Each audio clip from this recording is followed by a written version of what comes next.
"She'll be well cared for," my daughter said, holding my hand with just enough pressure to seem sincere. But by the time the door locked behind me and the soft click echoed like a gavel in a courtroom, I knew something wasn't right. The room smelled like lemon-scented bleach and stale upholstery. One window sealed shut. One bed, too stiff. One camera in the corner, blinking its quiet red light like a warning. I didn't argue when they took my bag. I didn't question the clipboard forms, the signature my daughter had already left behind. "Just for a few weeks," she'd said, "until you're stronger." I believed her. I shouldn't have. I was 78, not senile, but I suppose even sharp minds want to believe their children still mean well. The woman who brought me in wore scrubs and a badge that only said K. Ruiz. She smiled the way flight attendants do when the plane hits turbulence. "We'll check in on you every few hours. Meals will come to your door." She pointed to a tray slot that opened from the hallway. "And if you need anything, just press the button." There was no button. I sat down on the bed, careful not to wrinkle the slacks I'd ironed that morning. I'd worn them to seem composed, capable. I hadn't packed my robe or slippers because I wasn't moving in. That's what I told myself. The tray slot opened just after 6 WAD.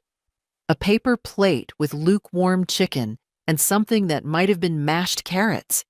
A plastic cup of water. No silverware. I tapped the door lightly. "Excuse me?" No answer. I ate with my fingers. Slowly, methodically. I'd worked through worse in my life. The first winter after Frank died. The year my left hand stopped working after the stroke, and I had to teach myself how to write again.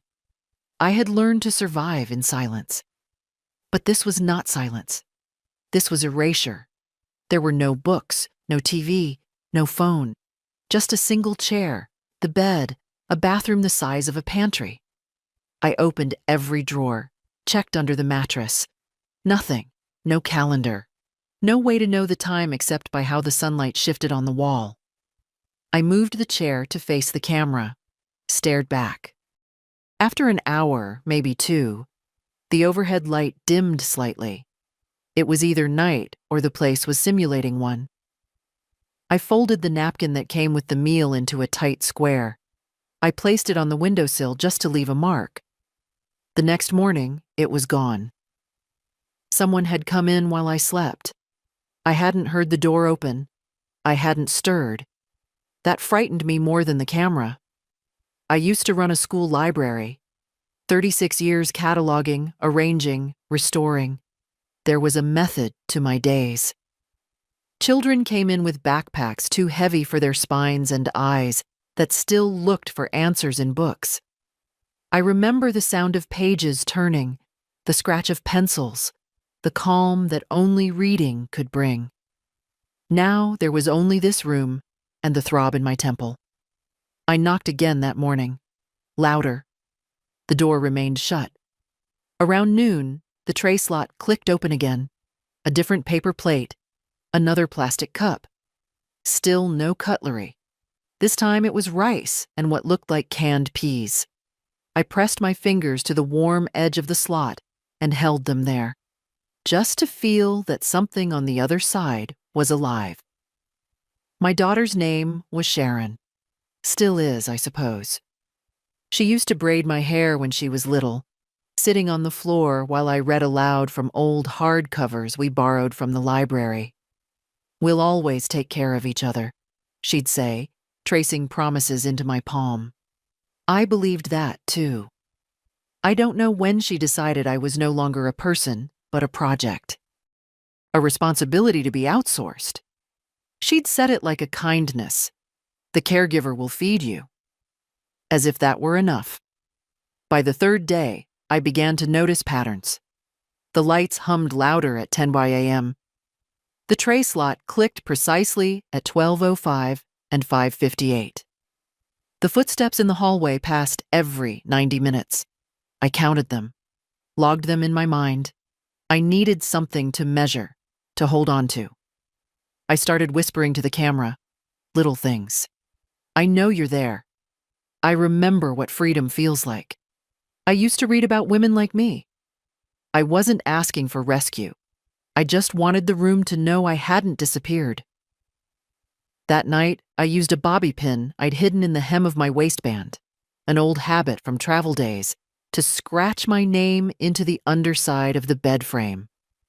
Nora Brennan was here. Still is. The next morning, I woke up to find the sheets changed and the bed frame polished.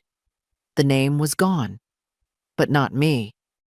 The fourth morning, I stopped pretending I was here for my own good. I stood near the door when I heard the footsteps coming. 3 pairs, softer shoes, likely nurses, and I spoke through the metal. "Excuse me," I said clearly, calmly. "I'd like to speak with whoever's in charge." Silence. I waited. I'd been patient all my life.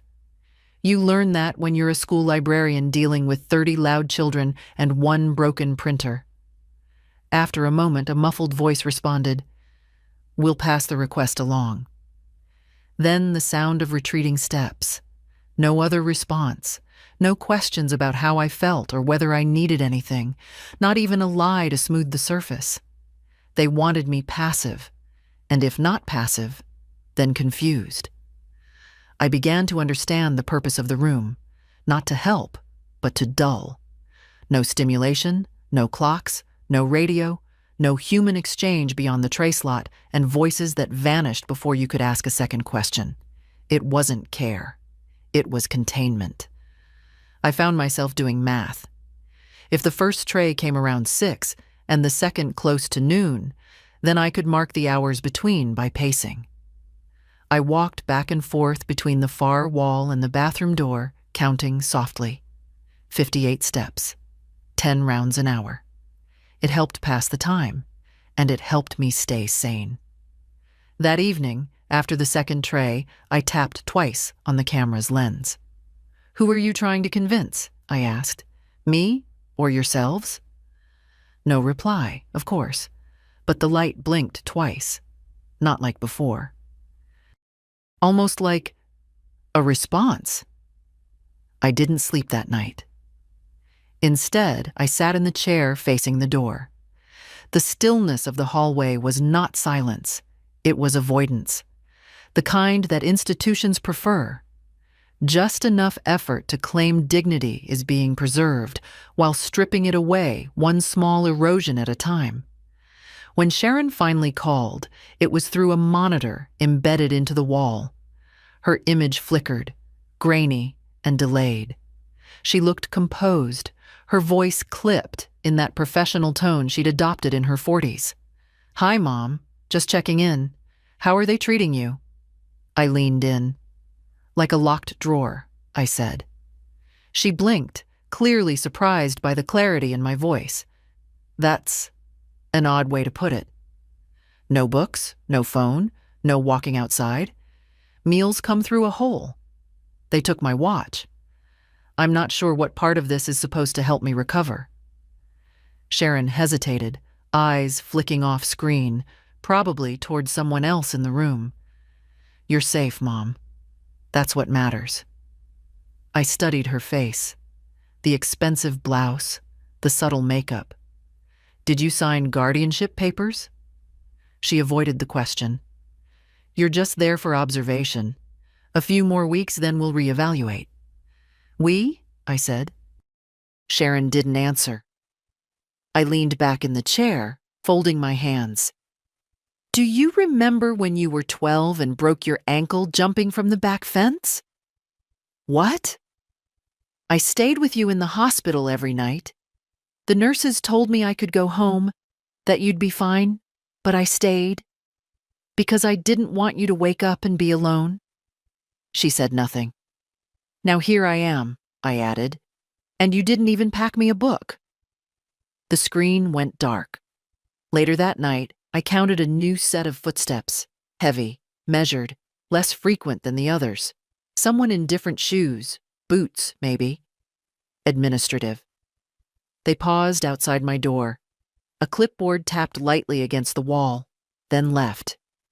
They were watching me more closely now. I stopped eating the food. Not in protest, but because I didn't trust it. It wasn't poisoned, not literally. But there's something about being fed without choice that turns the food sour. Instead, I saved the crackers, wrapped them in a tissue, folded small, and hid them in the lining of the pillow. That became my pattern. Hide small things. The plastic cup, a napkin, the dry end of toast. I'd spent my life building systems. I could build one here too. But my body was changing. The stiffness in my knees was worse. I could feel it when I bent to pick up a dropped spoon, one of the few they forgot to remove one day. My skin felt thinner. My shoulders ached from the tension of always being alert. I spoke less. They wanted me voiceless, but I wasn't ready to oblige. I began mouthing words silently, books I'd read, poems I'd memorized in college. Do not go gentle into that good night. Over and over, as if language could stitch something in me back together. Then on the 6th day, something new happened. The tray slot opened at noon as usual, but instead of food, a folded note sat on the metal shelf. A piece of lined paper, torn unevenly, with 5 words in hurried pencil. You're not the only one. My hands trembled as I reached for it. I held the note close to my chest, heart hammering in my ribs. Someone was watching. Someone else was awake. I didn't eat the food that day either. My hunger was no longer physical. It had changed form, become sharp, directed. I tucked the note under the thin mattress after rereading it 20 times. You're not the only one. 5 words that cracked the walls wider than any argument I could have shouted through the door. Someone inside knew what this place was.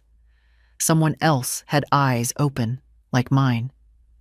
That knowledge shifted something in my spine. Not hope, not yet, but tension, with purpose. If I wasn't alone, then maybe I wasn't crazy. And if I wasn't crazy, then I could fight. The camera didn't blink that day. That's what struck me first. For the past week, it pulsed gently every minute or two, as if to say, "We see you." Now it stayed dim. Had they turned it off? Or was someone else watching now? I paced less that afternoon. Instead, I sat at the edge of the bed and began organizing the pieces in my mind. 1. They had taken away all means of timekeeping. 2. I had not been evaluated by a doctor since arriving. 3. There was no emergency button or bell. 4. My daughter no longer used the word temporary. I used to teach research skills. Verify your sources. Question the gaps. I could hear myself saying it to 8th graders who wanted to cite Wikipedia as gospel. Now I had to listen to my own rules. The silence here wasn't passive. It was curated. That night, I took the plastic fork from the lunch tray, the first utensil in 2 days, and snapped off one tine. It broke jagged. I used it to etch small marks beneath the bed slat again, counting each day. 1 for each meal cycle. 7 lines now. A week. The next morning, I refused the breakfast tray. Instead, I tapped 3 times on the camera. Then I stood directly beneath it and whispered, "You want me quiet, but you forgot. I've read every book on resistance ever written. You can't erase a woman who remembers." An hour passed, or 2, then footsteps. Different this time. Rubber soles, moving cautiously. Slower. Then a key in the door. The first time it had opened since I'd arrived. A young woman stepped inside, maybe 24, dressed in pale blue scrubs, her hair in a messy bun, badge clipped low where most patients wouldn't notice it. Her eyes were wary, but not unkind. "I'm just here to check vitals," she said quietly. I didn't move. Name? She glanced at the camera, then lowered her voice. Maya. I nodded slowly. Are you the one who left the note? She didn't answer, just moved forward and wrapped the cuff around my arm. Breathe normally, she whispered, then added, I have 5 minutes. My pulse pounded beneath the fabric. How many others? I asked. Maya glanced toward the hallway. I can't say much, but you're not wrong about this place. Is it legal? She gave a slight shrug. Depends who you ask. My voice lowered. My daughter left me here without notice. I was lucid. I still am. I never signed papers. No evaluation. This isn't a care home. It's a warehouse. Her fingers tightened on the Velcro as she removed the cuff. They call it protective seclusion. Happens more often than people realize. Why? I whispered. Money. Convenience. Some families just want to feel like they're doing the right thing without doing anything hard. I closed my eyes briefly. They treat us like we're furniture. But we remember. Maya stood. I can't talk longer, but I'll be back. If you write something down, anything you need sent or saved, hide it under the toilet tank lid. That's the one place they don't check. She turned toward the door, then paused. I'm sorry, Ms. Brennan. You don't belong here. Then she was gone. The lock clicked again behind her. I stood frozen for a while, breathing like I'd just run a race. Then I moved quickly, forced by instinct. The toilet tank was easy to lift, heavy lid, dry inside. Room for a page or two. I tore the back flap off the tray's paper liner and used the ink from the food label, smeared from condensation, to write a single sentence with my fingernail as a stylus. If something happens to me, contact Helen Worthington, 212-555-7880. Helen was my oldest friend, retired judge, sharp as a tack. I hadn't seen her in 6 months, but we still exchanged letters. She'd know what to do, and she wouldn't let Sharon sweep it all under some rug of medical pretext. By evening, I felt changed. Not freer, not yet, but re-anchored to the world. The feeling of complete helplessness had shifted. Now I had a name, a point of contact, a witness. When the tray came again, lukewarm beef, limp broccoli, I moved it aside. The napkin was folded strangely. Inside, another note. You are not invisible. Keep going. I bit my lip hard, holding back the pressure behind my eyes. For the first time since arriving here, I allowed myself a thought not of survival, but of return. Return to my life. To my name. To the woman I had not finished being. I'd almost forgotten what it felt like to anticipate something. That restless stirring in the chest, the way time starts to carry weight again. For a week, the days had smeared into each other like rain on glass. But now each hour had shape, meaning. Because Maya existed. Because Helen's name was written and hidden. Because I wasn't imagining the bars. I stopped talking to the camera. Not because I was afraid, but because I no longer needed to prove I was sane. I began observing again. Harder, deeper. The corridor outside had a rhythm. Not just shifts, patterns.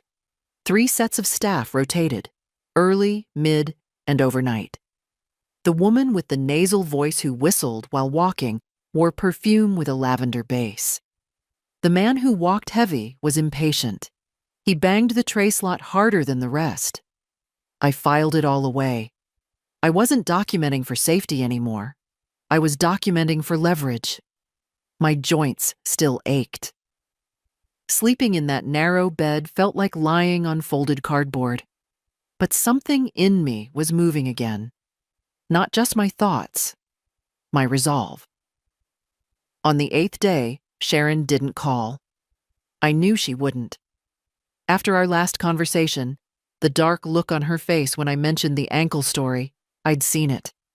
that narrowing of the eyes, that sharp discomfort people show when they're caught twisting their own memories into new shapes.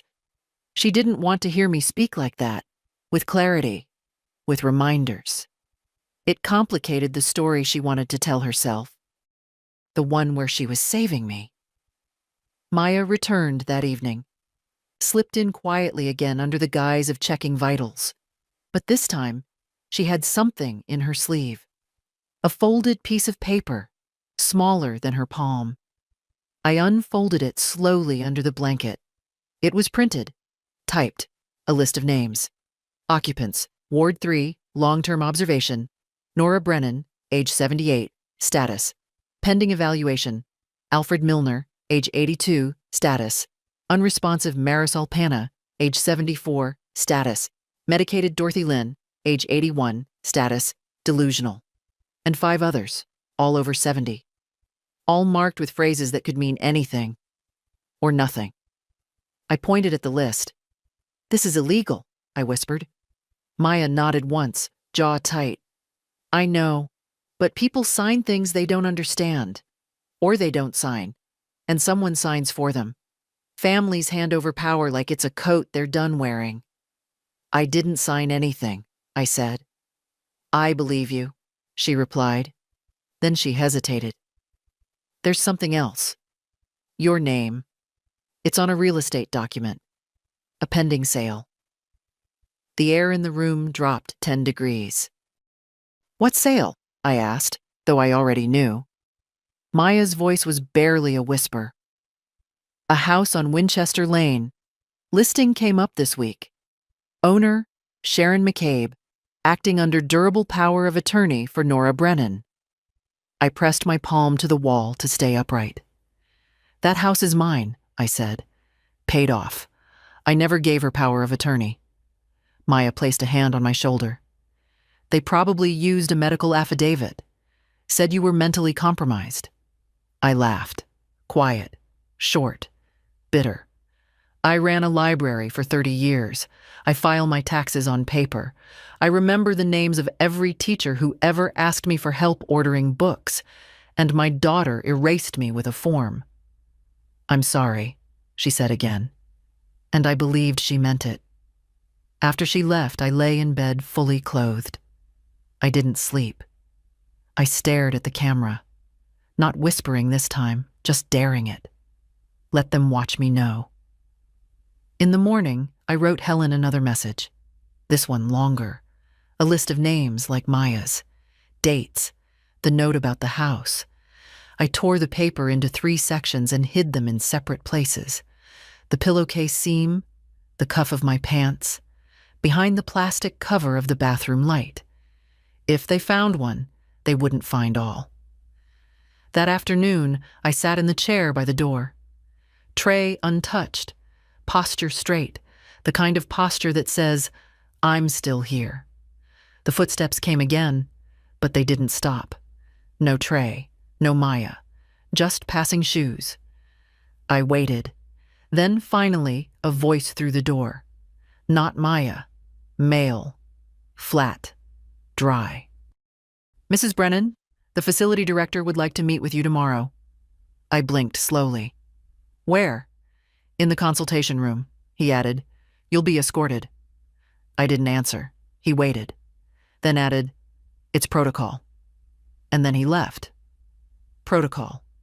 A word meant to sound safe, neutral, clinical. But protocol is just bureaucracy with its sleeves rolled up. I stayed in the chair long after the voice faded. Something was shifting. I could feel it in the air. They were starting to notice I wasn't folding. I didn't sleep that night either. Not from fear this time, but from calculation. The mention of a consultation room could mean anything. An evaluation, a scare tactic, or a move to discredit me further. I'd seen enough institutional maneuvering in my life to know that what's called a conversation often arrives with a signature page at the end. They wanted something from me now, which meant I had something left to take. At dawn, the overhead lights brightened. That had become their way of signaling morning, not sunrise. The tray slot didn't open. No breakfast. A delay meant something was brewing. I brushed my hair using the flat edge of the plastic tray. Crude, but it restored a small sense of control. I washed my face with cold water and put on the slacks I'd arrived in. A button had gone missing. I safety pinned the waistband closed. Dignity is a discipline. At exactly 9 my guess based on the pace of the day, a woman's voice came through the door. "Mrs. Brennan, we're ready for you." They didn't send Maya. 2 staff members entered. 1 male, 1 female, both wearing corporate blue scrubs. They didn't touch me. That surprised me. They stood like security guards, motioning silently. I followed them without speaking. It was the first time I had walked outside my room in over a week. The hallway was longer than I imagined. A gray carpet muffled our steps. No windows. Fluorescent lights hummed above us in rows that stretched endlessly, casting the kind of glare that makes everything look sterile. I glimpsed 2 other closed doors along the corridor. No labels, no signs. I wondered if one of them belonged to Marisol or Dorothy. They led me into a narrow room with frosted glass and a low table. A single chair on one side, 2 on the other. The kind of setup used in job interviews or legal depositions. A pitcher of water sat untouched. A file folder was already on the table. Then he entered. Director Wallace. I recognized him from the brief orientation video they'd shown the day I arrived. He looked taller in person. Thinner, too. Late 50s, maybe. Hands manicured. Eyes that didn't blink often enough. The kind of man who confuses calmness with control. "Mrs. Brennan," he said, taking the seat opposite me. "Thank you for making time." "As if I had a choice," I replied. A ghost of a smile. "We try to maintain respectful communication here." "Communication requires consent," I said evenly. "Locking someone in a room isn't communication." He opened the folder, but didn't look at it. "We've received reports that you've been non-compliant with certain aspects of your care." I leaned forward slightly. "Which part? Breathing without permission?" He paused. "We understand transitions can be difficult." "This isn't a transition," I said. "It's containment." Another pause. Then he turned a page, casually. "Your daughter Sharon is concerned about your well-being." So concerned she didn't answer my last 2 messages. He didn't react. "I didn't sign anything," I added. "No authorization, no evaluation. And yet, I'm here." "Your daughter presented documentation indicating durable power of attorney, along with a letter from a private physician suggesting early signs of cognitive decline." That was the first time I felt real heat rise in my chest. "Name the doctor." He flipped another page. "Dr. Eric Mathers." I laughed. Eric Mathers is Sharon's college boyfriend. He once failed a pharmacology board and went into wellness consulting. He's not a licensed practicing physician. Wallace blinked. Just once.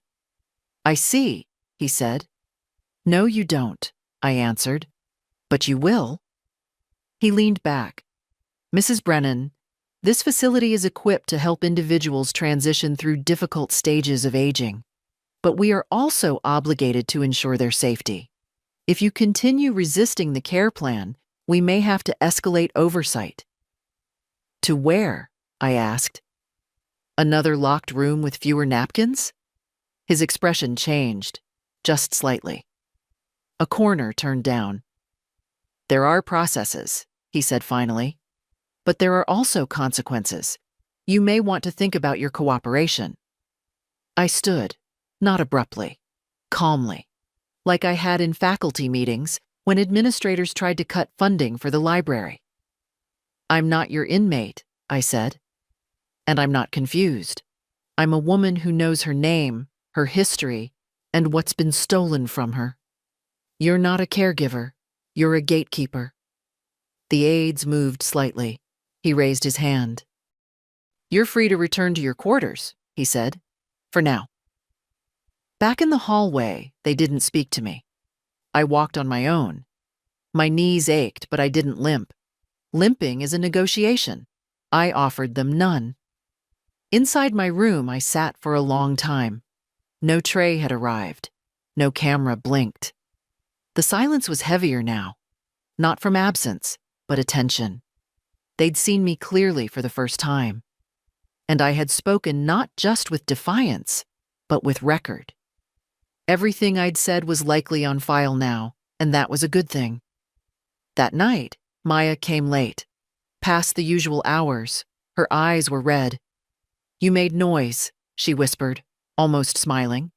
They noticed. I intended to. She reached into her sleeve. Another folded note. From Helen, she said. My throat tightened. I opened it carefully. One line, handwritten in pen, I recognized instantly. I'm coming. Hold your ground. I folded it slowly, pressing it into my palm like a keepsake. I always have, I whispered. The next morning, the camera blinked again.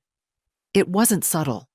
Its red light pulsed every few seconds like before, only now the rhythm was different, faster, almost impatient. I sat beneath it in my chair and said nothing. Let them blink. Let them collect their footage, flag their reports, log their observations. I had said what I needed to say. The room had heard me. They didn't send breakfast or lunch. By now, I understood the pattern. Silence after resistance. Their version of punishment wasn't a scream. It was removal. They thought withholding would make me pliable, that hunger would hush me. But I'd gone hungry before. After Frank died, money was thin and grief thinner. I'd lived on oatmeal and memory for 3 months while trying to keep the library running. This was nothing, but it was dangerous. I knew what they were doing. Starve the body, wear down the will, blur the days just enough so the protest becomes a mumble, and the mumble a murmur, and finally, nothing at all. I laid on the bed and stared at the ceiling. 6x8 acoustic tiles. One had a faint stain. Maybe water damage, maybe coffee. That square became my clock. I watched its color shift with the light, using it to count the hours. I whispered lines of poems again. I am not resigned, I said. Millay. Then Dickinson. Much madness is divinest sense. By mid-afternoon, I was lightheaded. My hands trembled slightly when I stood to stretch. I needed calories, yes. But more than that, I needed a sign that Maya was still safe. That Helen's message wasn't a fluke. That this wasn't the moment the story ended in a locked door and silence. The tray slot opened at dusk. But there was no food. Just a napkin. Inside it, 3 sugar packets and a single cracker. Folded into the corner, a note. They're watching me. Can't risk more. You're on the radar now. HW coming Friday. I stared at the date. 2 days away. Friday. I paced the room slowly, rationing the sugar. 1 packet dissolved into my water cup, another tucked under the mattress for tomorrow. The cracker I broke into quarters, chewing each piece 30 times. I used to tell students to chew their food slower. Gives the brain time to register fullness, I'd say. And now here I was, taking my own advice like a ritual. That night, I dreamt for the first time in weeks of a hallway with no doors, only mirrors. In each one, a different version of me. Librarian Nora, wife Nora, mother Nora, this Nora. None of them looked away. When I woke, I wasn't hungry anymore. I was focused. They came again at 10 a.m., not Maya. 2 aides, one with a clipboard, the other carrying what looked like a small recording device. The clipboard woman had a sharp chin and a voice like gravel. We're conducting a reassessment, she said. Please sit. I didn't move. I wasn't notified, I said. It's standard, she replied. You've been exhibiting elevated resistance. We need to reevaluate your risk profile. To what? I asked. To your convenience? She said nothing, just tapped her pen once against the board. The man placed the recorder on the table. State your full name, please. I stared at the device. Then I did what I had always done in the presence of arrogance. I gave it my clearest voice. Nora Catherine Brennan, born May 3rd, 1945.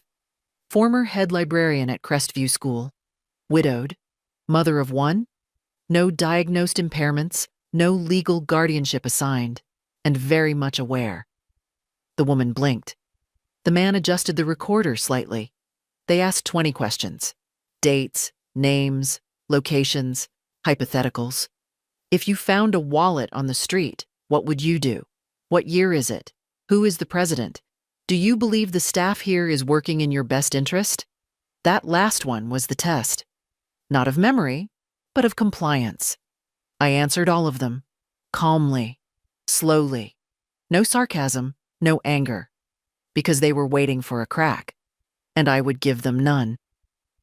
After the questions ended, the woman stood. We'll file our report. The man paused. You've got a strong voice, Mrs. Brennan. I always have, I said. When they left, I lay back on the bed, exhausted. Not from the test itself, but from what it meant. They were documenting now, framing things, building a file thick enough to justify my erasure. But they'd failed this round. Helen was coming Friday. Until then, I had to hold my ground and my mind. In the bathroom, I pulled the toilet lid off slowly. My first note was gone. In its place, a fresh one. Different paper. Cleaner fold. I see them too. D. Another ally. Another voice behind a door. I closed the lid gently. Then I whispered, We are not ghosts. We are not done. On the 10th day, I found myself listening not just to sounds in the hallway, but to the silence between them. That's how you learn in places like this. Not from announcements or explanations, but from what's missing.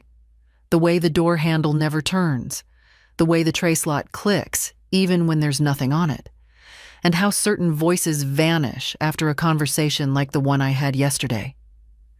Maya didn't come that morning. No knock, no tray, no whispered encouragement. Nothing. I waited until midday. Then I moved to the wall and tapped once, firmly. It had become a habit now, not just for the camera's benefit, but for mine. A declaration. I am still here. Then I said it out loud, just once. I am still here. The camera didn't blink. At 3, or what I guessed was 3, the tray slot opened with a quiet clang, a different hand, rougher. The lunch was basic, oatmeal with no sweetener and a slice of dry toast. No note, no hidden packet, just sustenance to keep the body quiet. I ate it anyway, slowly, not because I was surrendering, but because I would need my strength. Helen was coming tomorrow. I had no way to tell time with certainty, but I felt it in my bones. 10 days inside this place, and already I'd become a creature of rhythms. Around dusk, footsteps stopped near my door, but they didn't move on. I stayed still. Then a whisper, too low to make out words. Another whisper, closer. Then the tray slot opened again. I crouched by it carefully, expecting another empty tray. But instead, something small and soft slid through the slot. A glove, thin, white, worn at the fingertips. Inside the glove was a folded paper towel. I pulled it open. Written in pen, block letters. They watched me. I'm off schedule. Be careful. M. Below that, barely legible. Second floor staff room, file cabinet, bottom drawer. My heart kicked against my ribs. Information. A location. Maya had left a breadcrumb. Risked something. I tucked the glove inside my mattress lining and smoothed the bed. Then I returned to the bathroom and scratched 2 marks behind the wall mirror frame. One for her, one for me. That night, I didn't sleep. I sat on the floor against the far wall, knees pulled to my chest, listening to every creak and shuffle. My mind spun faster than it had in years. I imagined the layout of the building based on echoes, the distance from my room to the consultation hallway, the stairs that must lead to a second floor, the location of that file cabinet. Even if I never saw it, the knowledge that it existed gave me something I hadn't had before: reach. Morning came with a different aid, a man I hadn't seen before. He didn't speak, just opened the door with a set of keys on a silent lanyard and motioned for me to follow. We went left this time, down a shorter hallway. No windows. At the end, a door opened into a different kind of room. Bright walls, soft chairs, a table with fruit in a plastic bowl. It looked like a dentist's waiting room, designed to lull. Helen was not there. Instead, Director Wallace stood near the window with a clipboard in hand. He smiled. "Mrs. Brennan, how are we feeling today?" "Still lucid," I replied. "Good. I'd like to offer a brief update. Your daughter has requested a delay in visitation. There's been a miscommunication about your current evaluation." "Miscommunication?" I repeated. "That's a generous word." "She's asked for more time to review options. Until then, we'll continue your stay as arranged." He paused. "Any questions?" "Yes," I said. "How do you sleep at night?" He didn't flinch. "With great care." Then he nodded to the aide. I was escorted back without further comment. Once alone again, I paced the room for nearly 2 hours. The news shook me, but it also confirmed what I suspected. Helen had tried, and Sharon had blocked her. But that meant the storm was reaching the surface. That night, at what I guessed was close to midnight, I sat facing the camera and said softly, "I was always the quiet one, the book person, the listener. But silence doesn't mean absence. You can erase access, food, light, voices, but not knowing, not memory. I remember who I am." Then I stood, walked to the bed, and began to tear the hospital-issued napkins into strips. I didn't know what I'd use them for yet. Messages, bindings, markers, but they would be ready. Let them come. Let Friday come. Friday arrived with the kind of silence that announces itself. No footsteps. No tray. No flickering camera. Just that charged quiet that feels more deliberate than noise. I sat in the chair by the bed, spine straight, hands folded in my lap. I'd combed my hair with my fingers, pressed the wrinkles from my blouse as best I could, and fixed my expression into one of calm authority. If Helen made it through the front door, I needed to be seen as the woman I was before they tried to fold me into paper. She had always had a way of entering rooms like a verdict. In law school, Helen once told me, her professor said, "Justice doesn't shout. It enters quietly and stops people mid-sentence." I hoped she'd walk in today with that same force, quiet, steady, undeniable. But I was prepared for the opposite, too. For absence.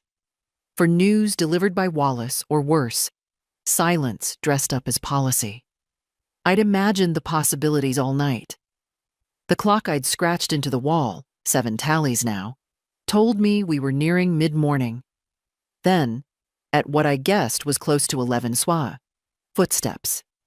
Different from the others. Heels. Measured. Followed by a second pair, rubber soles, likely an escort. They stopped outside my door. A knock. "Mrs. Brennan," a voice said. Calm, firm. "You have a visitor." I stood before I even felt my knees cooperate. My throat tightened, but I said nothing. The door opened, and there she was. Helen Worthington, hair perfectly swept into a silver knot, eyes sharp behind reading glasses that hung from a fine gold chain. She wore a navy coat with a notepad tucked beneath her arm, and a look that could peel the paint from the walls. "Good morning, Nora," she said, as if I were sitting beside her in a courtroom and not in a holding cell disguised as care. Behind her stood a young man with a clipboard and confused eyebrows. He gestured awkwardly toward the hallway. "We've arranged a supervised conversation," he began. Helen turned to him slowly. "You'll arrange silence," she said. "I am Mrs. Brennan's legal counsel, and this is a privileged meeting. Leave us." He blinked. "Now." The boy left. The door clicked behind him. We were alone. Helen looked at me, and for a moment her expression softened. "You look tired." "I look like they want me to feel," I replied. She moved to the single chair opposite mine. Didn't sit right away, just scanned the room, the camera, the tray slot. "They're running an old game," she said. "Guardianship without court order, confinement by consent that was never given. I've seen it in elder exploitation cases before. They couch it in language like monitoring and safety. But what it is theft." "I didn't sign anything," I told her. "I know. And even if you had, it wouldn't have held. Sharon used a third-party affidavit from a man without medical licensure. I spoke to the state board last night." I felt breath return to my lungs, not all at once, but in small increments. "Can you get me out?" "I'm already doing it," Helen said. "But it takes time. There's paperwork, hearings. Meanwhile, I need you to keep notes, record details, names, times, anything." "I already have," I said. "Some hidden in the light fixture, some behind the mirror, a note in the toilet tank." She almost smiled. "Still a librarian." "They think I'm just old," I said. "That's the first mistake predators make." Helen opened her notepad and passed me a single sheet. It was a copy of a property listing. My house. My name. But Sharon listed as legal representative. "They tried to rush it," she said. "The listing went live 5 days ago, but no offers yet. I've filed an emergency injunction. That should freeze the transaction for now." I stared at the paper. The photograph of my front steps. The white railing I'd repainted myself just last summer. My begonias. My porch swing. "They were going to sell my life for a down payment," I said. Helen didn't interrupt. I folded the page slowly, precisely, like it was an obituary. Maybe it was. She reached into her bag again. Another sheet. "This is a revocation form," she said. "If we can prove you're competent, this overrides the power of attorney. But you'll need to sign it when we're in front of an authorized officer. Not today. Soon." I nodded. "I can wait," I said. "You've waited long enough." She stood to leave, but paused. "Be ready," she said. "Once the freeze is active, they may try to move you. New facility, new tactics. You need to be louder than they expect." I looked up at her. "I've been quiet for 60 years. "Then speak like you've got something to reclaim." I smiled then, the first real smile since the door had locked behind me. As she turned to go, I said, "Tell them I remember everything." She didn't turn around. I already did. The door closed behind Helen with a soft thud, and I sat there in the hush that followed, feeling more awake than I had in days. The room hadn't changed. Same pale walls, same blinking camera, same stale scent of processed air. But I had changed. Not because Helen had handed me an escape plan, but because she had reminded me of something more important. I was still allowed to want things. Justice. Return. My name back. They brought lunch late. A younger girl I hadn't seen before, trying too hard not to make eye contact. She slid the tray through and disappeared before I could say a word. On the plate, bland pasta, a sliver of buttered toast, and, oddly, a plastic spoon. I stared at the utensil for a full minute. Spoons had been removed from my room on day 2. Too dangerous, they said. I wasn't sure what had changed, but I took it as a signal. Not from them, from Maya. She hadn't appeared since the warning note. I feared the worst, but feared more the idea that she was nearby and being silenced. That's how this place worked. Not by shouting people down, but by erasing their ability to speak. I ate slowly, saved the toast crust in a napkin, and used the spoon's handle to press another message into the lining of my shoe. A location, a name, one final instruction. If moved, contact Worthington immediately. No consent, no decline. I folded it into plastic wrap from yesterday's lunch and pressed it flat. My fingers ached more now, joints swollen, movements slower. But pain was not a stop sign, just a toll booth. That afternoon I was left alone. No check-in, no clipboard voice. I used the time to examine the mattress more carefully. There was a slit in the seam where I'd hidden Maya's glove.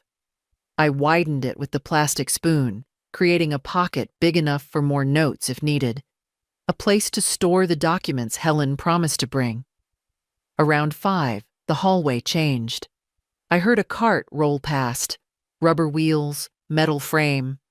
Not the food cart. Something heavier. Then voices. Male. And not ones I recognized.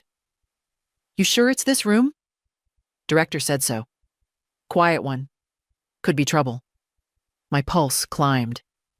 I sat up, placed the spoon beneath the pillow, and straightened my blouse. The knock came seconds later. 2 men, security by posture, not uniform. One held a clipboard, the other stayed near the door. "Mrs. Brennan," clipboard said, "you've been selected for medical reassessment off-site. Temporary relocation." "No," I replied. He looked up, blinked. "This isn't optional. Transport is waiting." "I do not consent," I said clearly, "and you have no legal basis. You're not in a position to refuse." "I have counsel," I said. "Helen Worthington, licensed, active. You move me, it's unlawful detainment, and I will testify." The man at the door shifted. Clipboard's voice flattened. "Your daughter is being sued for fraudulent representation," I cut in. "Try again." They stared at me, quiet. Then Clipboard looked to his partner, who gave a slight shake of the head. "She's got outside attention," the second one muttered. "Let's verify with Wallace." And just like that, they left. I sat down slowly. My legs were shaking, but I didn't let them show it. I had won a round. Not the war, not yet. But a round. The camera blinked faster after that. Almost frantic. I moved to the chair and stared into it. "You thought I'd be easy," I said aloud. "But you're not the first place I've had to survive in. And I know how paper works. I know how silence works. And I know how to wait." I stayed awake until midnight, scribbling names in the seam of the pillow with the tip of the spoon. Then I wrote one last word, deeper than the rest. Soon. The next morning began with a knock.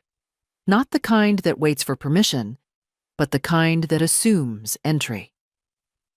Director Wallace stepped in without a word from the hall, followed by a staff member holding a manila folder. He didn't smile this time, didn't pretend. That, more than anything, told me we were close. He stood beside the bed. "You've created quite a bit of disruption, Mrs. Brennan." I stayed in my chair. "No more than you deserve." He glanced at the aide, who quietly handed him the folder. "We've reviewed the recent interaction logs," he said. "Notes from your visitors, behavior assessments, camera transcripts. It seems you've been actively working against the care plan." "Which care plan is that?" I asked. The one that involved locking me in a room and removing my utensils? His expression didn't change. Your legal advocate's visit has caused confusion, he continued. We're exploring our options. Good, I said. Explore faster. He opened the folder. Inside was a single page. He placed it on the table between us. This is a reassignment form. You'd be relocated to a different facility, one with more structure, more supervision. Temporarily, of course. I didn't move. That's not a form. That's an ultimatum dressed in Times New Roman. His nostrils flared. You're refusing care. I'm refusing fraud. I could see him recalculating. That's what men like him do. They measure outcomes in silence, looking for the route that avoids noise. I knew the type. Ran into plenty during budget meetings in my years as head librarian. Men who smiled through manipulation and thought patience meant compliance. I hope you know, he said finally, that people who interfere with patient care are liable to consequences. That includes unauthorized staff. I stiffened. Maya, you've already punished the wrong person once, I said. I wouldn't do it again. Wallace gave a thin smile. We'll be in touch. He left. The door clicked shut behind him, and I let myself sit all the way back in the chair. My legs were shaking again, but I didn't look down. That's how they win, by watching your body betray your words. But mine hadn't yet. I stayed seated for the next hour, watching the light move across the wall like a clock that refused to tick. At noon, the tray slot opened. Inside, a plate of toast, butter, scrambled eggs, still warm, and beneath the plate, a folded square of paper. I pulled it out and read quickly. I'm gone, suspended, but I left you a gift. Filing cabinet, second drawer, bottom left corner. M. I held the note in my lap for a long time. Maya had risked everything, and now she was gone. Pushed out or pulled back, either way, I wouldn't see her again. Not here. And yet, she'd left something. I began planning, not for escape, not exactly, for leverage. That afternoon, I pressed the button on the wall, the one they claimed didn't work. Just once. A voice crackled from above. State your need. I need to visit the second-floor consult wing, I said. Medical request. I've had tightness in my chest. Pause. Then, staff will evaluate. I waited. Half an hour later, an aide arrived. Not one I recognized. Neutral face, efficient movements. She opened the door and gestured. Consult wing. I followed her through the hall, up a narrow elevator that smelled of ammonia and tired air. The second floor was brighter, newer, the kind of surface-level improvement meant for inspections and donors. She led me to a side room, empty chairs, fake ficus in the corner. I'll return in 10, she said, and left. The moment the door clicked shut, I moved. Across the hall, I spotted it. The staff room. I'd only get one chance. I slipped inside. No cameras, no chatter, just shelves, lockers, and one tall gray filing cabinet. I crouched quickly, yanked the second drawer. Inside, papers, forms, ID copies, intake records. Bottom left corner, a thin manila envelope marked only with initials. I opened it, scanned the first page. Patient file. Brennan, Nora. Notes flagged by unauthorized aid. I flipped through quickly. There it was. Maya's handwriting in the margins. Words underlined. No psych eval. Camera use unregulated. No consent. And tucked behind it, a copy of a revoked medical power of attorney form, unsigned but typed, dated last year. A copy of a real estate listing, a handwritten schedule with staff names and security rounds. Evidence. I didn't take it. I didn't need to. I memorized the drawer, the label, the page positions. When the aide returned, I was seated, calm, breathing steady. No pain? She asked. Just passing, I said. Thank you. That night, I scratched a new word into the wood beneath my bed frame. Proof. I closed my eyes knowing something had shifted again. Not in my body, in the air around me. Let them come now. I wasn't just remembering, I was collecting. By the time the sun rose, if it did, I couldn't see it. I was already dressed. I wore the same pants as the day before, straightened the collar of my blouse, and tied my thinning hair back with a strip of cloth I'd torn from an old pillowcase. There's a kind of armor that comes from preparation, and mine had nothing to do with metal or force. Mine was made of habit, intention, and memory. They didn't bring breakfast. I didn't care. I sat in the chair by the door, legs crossed at the ankle, spine straight, waiting like the old field generals used to wait for news. Calm, prepared. Just before noon, the door opened without warning. Helen stepped in. No escort. No announcement. Her coat was still buttoned, and her face was sharper than I'd ever seen it. She held a folder, thick, dog-eared, the kind that only accumulates when someone's done real work. They stalled me at the front desk, she said. 30 minutes of procedural nonsense, but they can't block me. I nodded once. They tried again yesterday. She raised an eyebrow. Removal, I said. Off-site reassignment. I refused. They backed down. Helen smiled grimly. Good. She sat across from me and opened the folder. Everything you told me has been corroborated. Maya's notes are intact. The medical power of attorney document is incomplete. Your daughter's affidavit has been flagged as fraudulent. And she paused, flipping pages. You're not the only one. I leaned forward.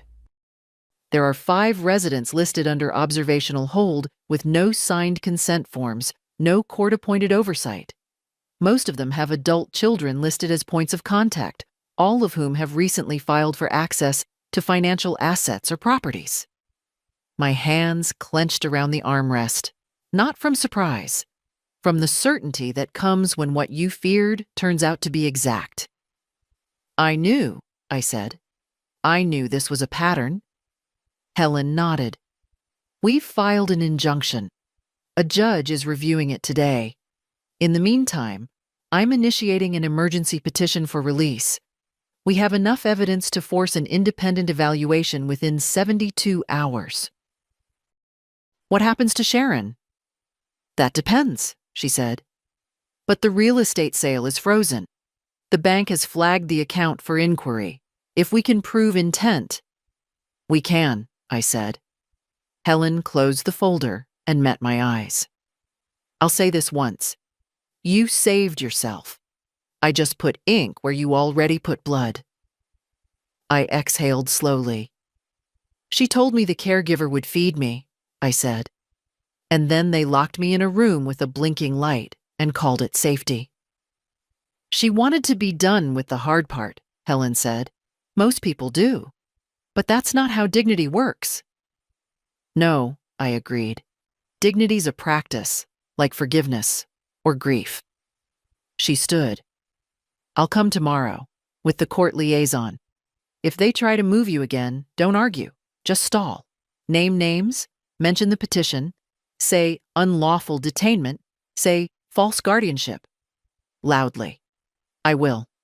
And Nora, she said, hand on the door, will get you out. I know. After she left, I stayed standing. I didn't want to sit. I wanted my feet on the ground when the truth cracked the walls. That night, the hallway was restless. Footsteps I didn't recognize. A door opened down the hall, loud, sudden, a muffled voice. I heard someone call out, "You can't," and then nothing.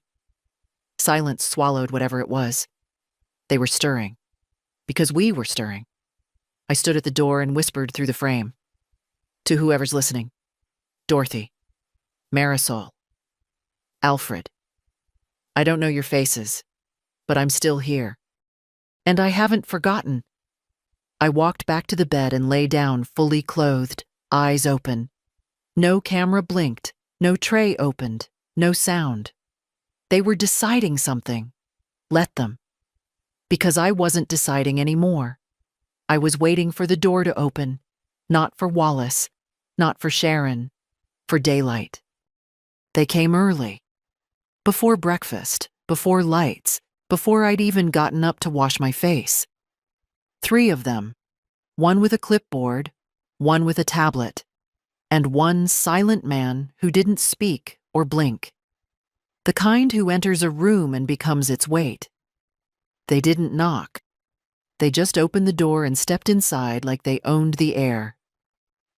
"Mrs. Brennan," said Clipboard, "you'll need to gather your things." I sat up slowly. "Where are you taking me?" He glanced at tablet. "A transfer's been initiated." "By whom?" "Facility administration."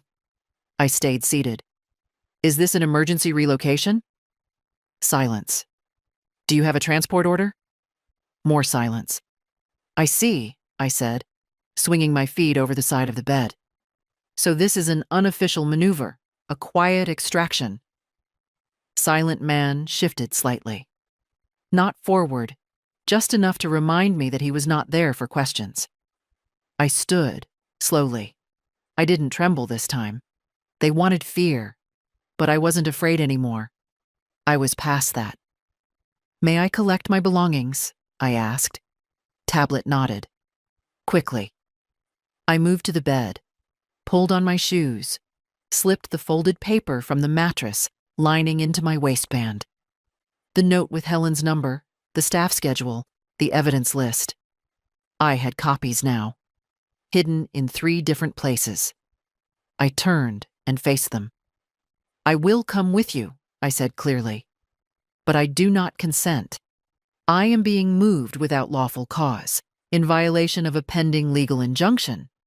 I am alert, oriented, and under active counsel. I will repeat this in front of any third party." Clipboard blinked. Tablet hesitated, but they didn't back off. The hallway outside was cold. Not the air, the feeling. Staff turned their eyes downward.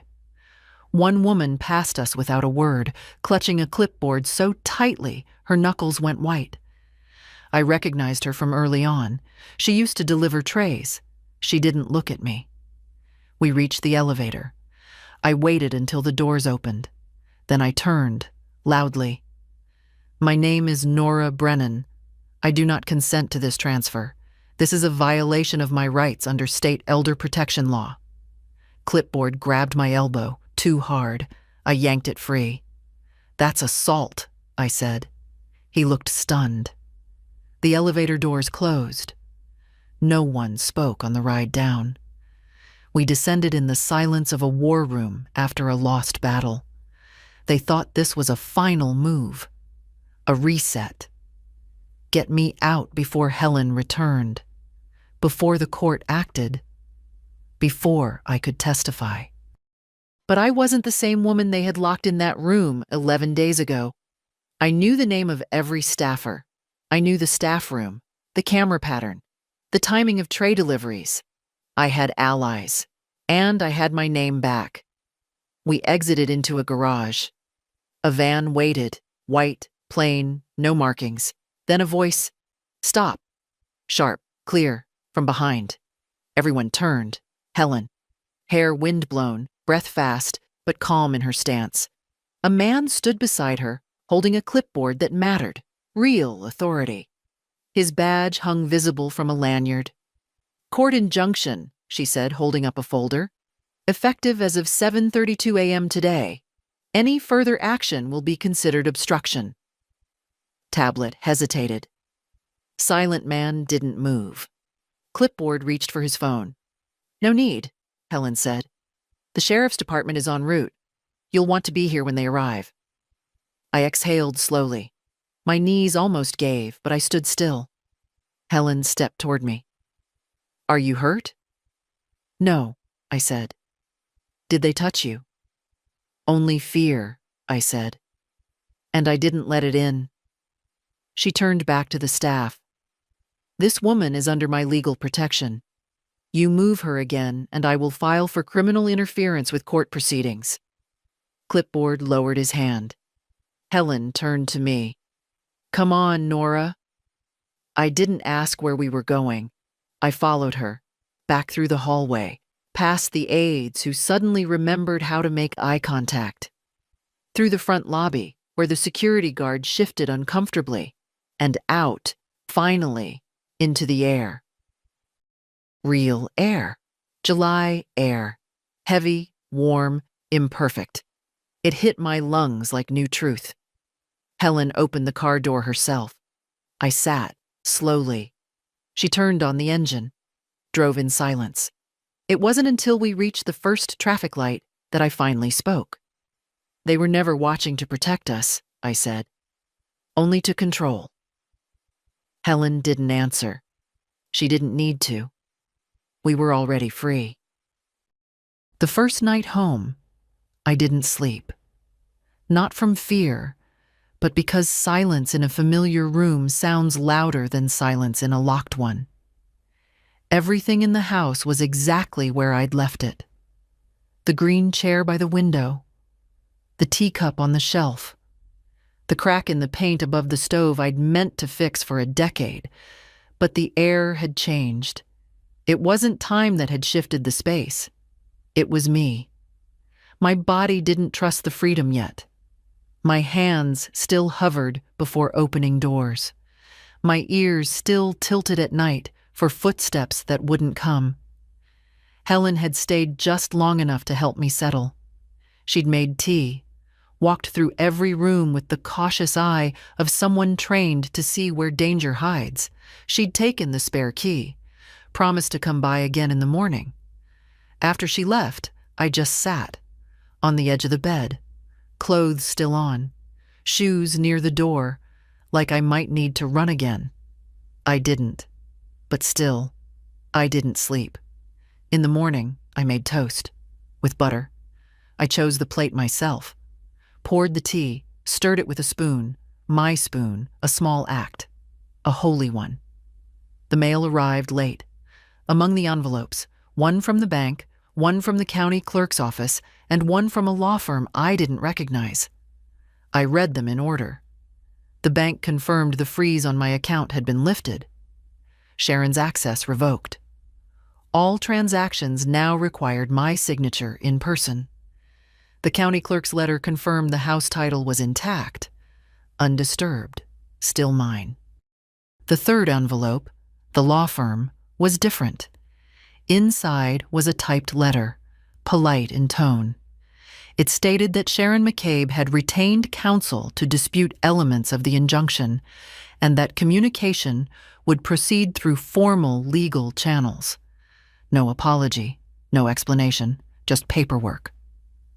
That night, I walked through the house slowly, touched the edges of the tables, ran my hand over the back of the couch, turned on every light. Not out of fear, but out of ritual. I had to remind myself that this was mine. Every chair, every creak, every corner of dust. This was the life I had kept upright for decades, and they had tried to turn it into an inheritance before I was done using it.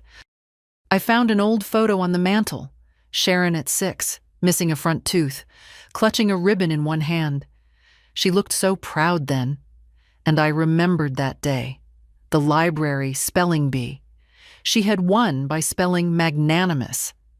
I sat on the couch and held the photo for a long time. She wasn't always like this. Entitlement is a disease that grows slow. It starts in small permissions, skipping phone calls, avoiding holidays, forgetting birthdays.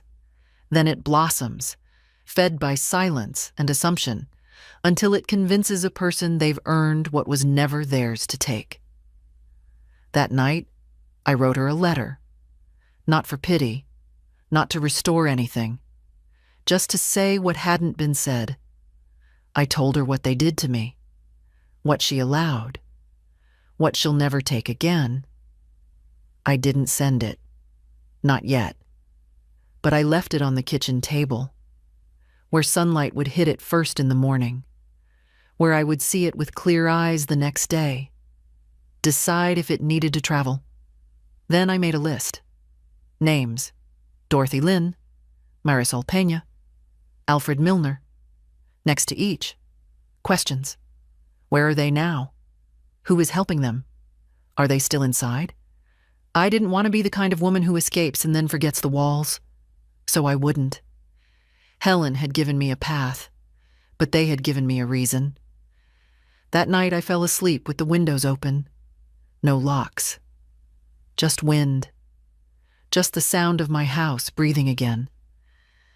And for the first time in weeks, I dreamed of nothing. I spent the next few days in motion, not restless, not running, just deliberate. I made lists every morning. What needed repair, what needed returning, what needed remembering. I cleaned out the pantry, called the locksmith, went room by room and opened every drawer, every cabinet. I touched my life back into place. Helen came by with updates. Sharon hadn't responded to the court's request for financial documentation. That would hurt her case. She'd also ignored 2 certified letters. Helen's mouth curled at that. "She's betting on your fatigue," she said. "She thinks you'll retreat. Stay quiet. Be grateful and go still." I almost laughed. Then she never knew me. We were sitting on the porch. The air was thick, summer pushing at the edges. My tea had gone cold, but I liked it that way. Everything felt calmer. Cold? Helen placed a small folder on the table. "We have a hearing in 2 weeks, but there's something else." She handed me a printout. It was a staff photo, 8 people, arms crossed, all in medical blues. "Maya's clinic," she said. "She's found a new job, safer, smaller. They're vetting her story carefully. She's protected now." I didn't speak for a long time. When I did, I said, "She reminded me what it felt like to be seen." Helen nodded. She wasn't supposed to care, but she did. "She's the reason you're out." "No," I corrected. "She's the reason I didn't break." Helen didn't argue.